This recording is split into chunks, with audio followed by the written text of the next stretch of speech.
anak-anakku sekalian. Jadi itu tadi program mingguan termasuk senam kesegaran jasmani. Jadi setiap minggu ada senam. Kemudian ada pembinaan seni kaligrafi, ada pembinaan seni baca Al-Quran, ada pembinaan grup kasidah, ada pembinaan qiraatul kutub. Ya, jadi semuanya ini termasuk dalam kegiatan ekstra dan pengembangan diri. Kemudian untuk program semesteran, itu satu semester kita laksanakan perkampungan bahasa Arab dan perkampungan bahasa Inggris. Selanjutnya program tahunan, ada perayaan hari-hari besar Islam, ya, seperti ikut terlibat dalam pelaksanaan Isra Miraj, Maulid Nabi, ada namanya Pekan Muharram Hijratul Rasul, ya, itu diperingati oleh pengurus pusat Asadiyah dan kita terlibat di dalamnya. Kemudian mengikuti perayaan hari-hari besar nasional. Kemudian termasuk program tahunan yaitu mengadakan Matsama seperti yang kita laksanakan sekarang, ini namanya Matsama. Kemudian kita setiap ada lomba yang dilaksanakan oleh pengurus pusat Asadiyah, Kementerian Agama dan Diknas, ya, kita ikut terlibat di dalamnya mengikuti lomba itu. Kemudian ada juga kegiatan training dakwah yang dilaksanakan menjelang bulan suci Ramadan. Karena anak-anakku sekalian biasanya dikasih rekomendasi untuk menyampaikan ceramah ketika bulan Ramadan. Jadi sebelumnya dibekali dengan pelatihan yang namanya training dakwah.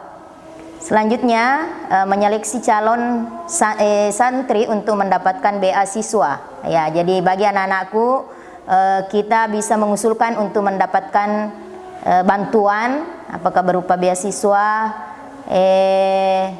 bagi yang punya keterangan misalnya PIP, KIP, ada yang punya keterangan tidak mampu, bisa di store di sekolah untuk diusulkan untuk mendapatkan bantuan. Ya, semuanya yang menangani itu adalah bidang kesiswaan. Selanjutnya ada namanya juga latihan kepemimpinan siswa, ya, atau yang sering diistilahkan dengan LDKS. Selanjutnya mengatur dan menyusun pemilihan siswa teladan. Jadi dari beberapa jumlah anak-anakku yang ratusan itu akan dipilih, ada siswa teladan setelah pelaksanaan akhir tahun, setelah pelaksanaan semester.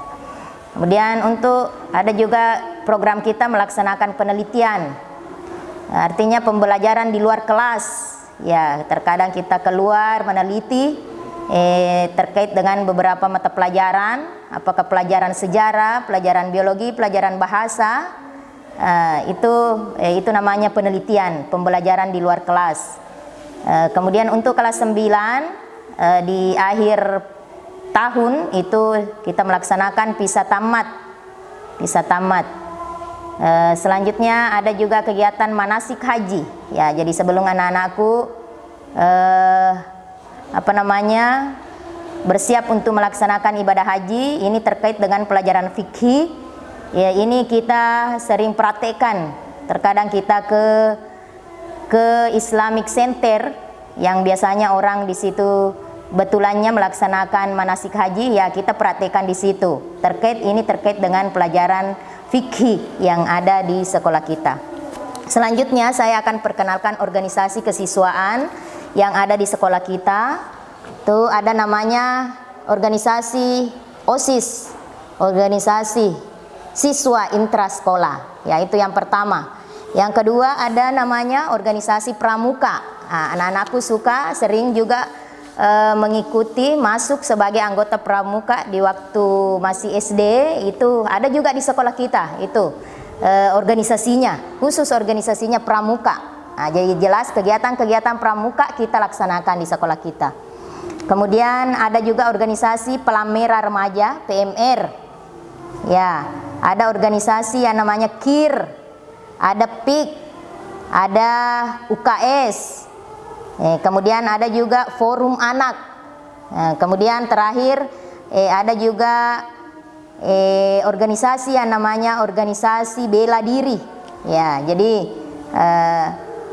insya Allah anak-anakku sekalian akan menemukan banyak ilmu dan keterampilan ketika anak-anakku masuk di sekolah ini. Nah, mudah-mudahan sekali lagi kita bisa bertemu secara langsung, dan kalaupun belum dilaksanakan pembelajaran secara langsung, insya Allah akan dilaksanakan secara virtual nantinya, dan selanjutnya pembelajarannya bagaimana itu akan disampaikan kemudian. Selanjutnya terkait dengan tata tertib yang ada di sekolah kita ini, dibentuk dalam bentuk pelanggaran.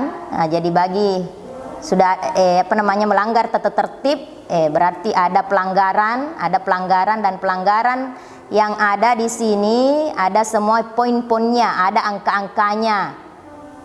Ada 4 poin yang termasuk bentuk-bentuk pelanggaran. Pertama ada namanya bentuk perilaku. Perilaku artinya terkait dengan akhlak. Termasuk mengganggu ketenangan kegiatan belajar mengajar, suaranya ribut, mengganggu temannya, itu termasuk pelanggaran.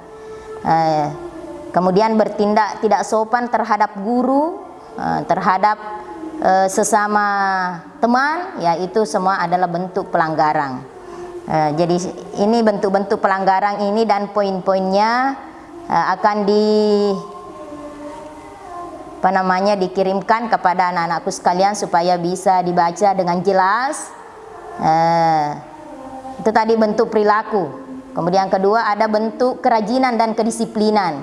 Nah, artinya di sini disiplin terkait dengan waktu, terkait dengan kehadiran, ya terkait dengan kedisiplinan. Termasuk tidak boleh membawa HP. Nah, jadi bagi yang membawa HP itu termasuk pelanggaran, karena di sekolah kita ada HP sekolah yang disiapkan.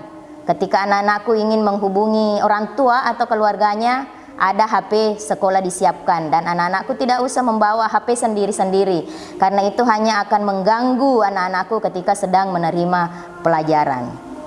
Kemudian ada bentuk tata tertib kerapian, ya. Kerapian, rapi, tentu dalam terkait dengan pakaian, ya, tidak boleh memakai paci, tidak boleh memakai henna selain di kuku. Kemudian rambut tidak boleh terberai, pakai jilbab tetapi rambutnya terberai kelihatan bagi yang punya rambut panjang. Kemudian sekalipun tidak kelihatan rambutnya, itu tidak boleh menggunakan pewarna rambut.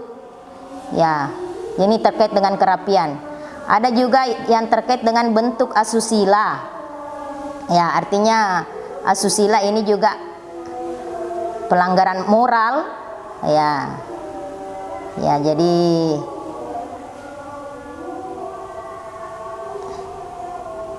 ada pelanggaran moral, ya. Anak-anakku nanti bisa baca, akan dikirimkan poin-poin pelanggarannya, ya, poin-poinnya. Kalau melakukan ini, itu dalam bentuk pelanggaran berapa poinnya? Mengganggu ketenangan kegiatan belajar 2 poinnya. Ya, misalnya belanja di luar karena ada disiapkan di sekolah. Kalau ada yang belanja di luar itu termasuk pelanggaran. Berapa poinnya? 3. Ya. Kemudian kalau ada yang tidak masuk sekolah tapi tidak ada keterangannya, apakah izin atau sakit, tidak ada penyampaian, itu poinnya 5. Ya. Jadi insya Allah akan nanti anak-anakku sekalian melihat semua berapa poin-poin pelanggaran yang termasuk poin-poin pelanggaran, artinya tentunya pelanggaran dari tata tertib yang ditetapkan di sekolah kita. Saya kira anak-anakku sekalian itulah materi yang dapat saya sampaikan pada kesempatan ini terkait dengan tugas saya sebagai seorang wakamat kesiswaan yang sebelum saya tutup, saya akan memperkenalkan diri. Nama saya Sumarni. Jadi kalau ditanya, Ki, siapa namanya wakamat kesiswaan tak? Nama saya adalah Sumarni. Ya, demikianlah anak-anakku sekalian, mudah-mudahan kita semua diberi kesehatan dan umur yang panjang sehingga kita bisa bertemu secara langsung di sekolah kita, dan segala program-program yang telah diprogramkan akan kita laksanakan. Anak-anakku akan mendapat berbagai pengetahuan dan keterampilan di sekolah kita nantinya, insya Allah.